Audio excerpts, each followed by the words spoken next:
రాజరికం రాచరికం.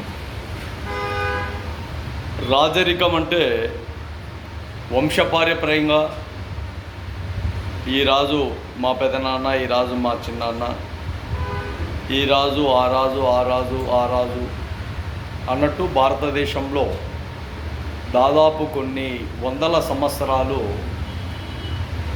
రాజ్యాధికారం, రాజులతో, ప్రజలతో పాలన, ప్రజాపాలన, రాజ్యపాలన, రాజరికం ఆ విధంగా ఏర్పడింది కొన్ని ఏండ్ల నుండి. రాచరికం అంటే ఎక్కడైతే ధనం, డబ్బు, పలుకుబడి, హోదా ఎక్కడైతే ఈ రాచరికంగా ముడిపడింది. అయితే అప్పట్లో ఉండే రాచరికం ఆ విధానాలు వేరు. ఇప్పుడుండే రాచరికం ఇప్పుడు రాజరికం అంతరించిపోయింది, రాచరికం ఉంది.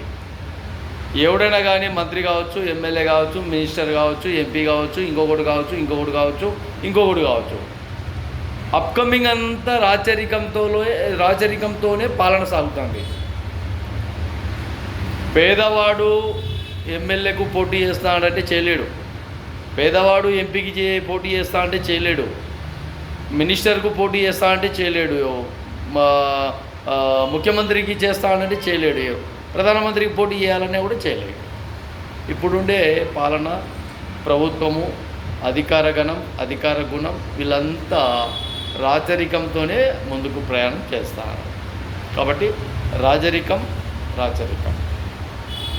మనము ఏర్పాటు చేసుకోవాల్సింది ప్రజలతో ఎన్నుకోబడిన వ్యక్తులు. ఇప్పుడు ఉండే వ్యక్తులు రాచరికంగా ఉండేదానికంటే రాజరికంగా ఉండి ప్రజల వద్దకు వెళ్ళి మీ విధానాలు ప్రజలకు ఏ విధంగా అయితే సహాయ సహకారాలు అందించాలో ఆ విధానాలను అమలు చేయించాలి.